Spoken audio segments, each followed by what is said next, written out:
What were the main kind of challenges that you had to overcome? You talked about kind of proving yourself as a SaaS business, but what were investors expecting to see from you? So I think the biggest thing is I didn't really know how. And in hindsight, I probably would have gotten some better coaching or had someone on my team that had done it before.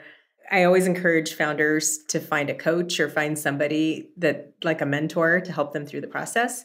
Because it's actually, after you've been through it a few times, it's not that complicated. It's just how the first impression is so important.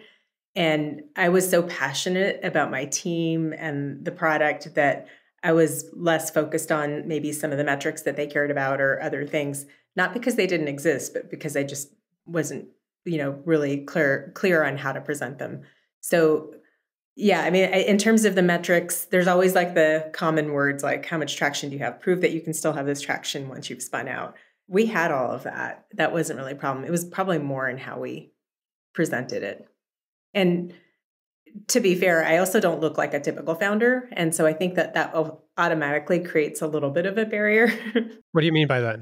Well, as you probably know, only about 3% of all venture capital goes to female-led companies.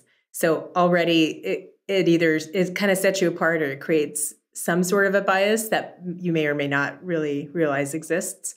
So I think that was something that was happening. I didn't realize it was happening until much later.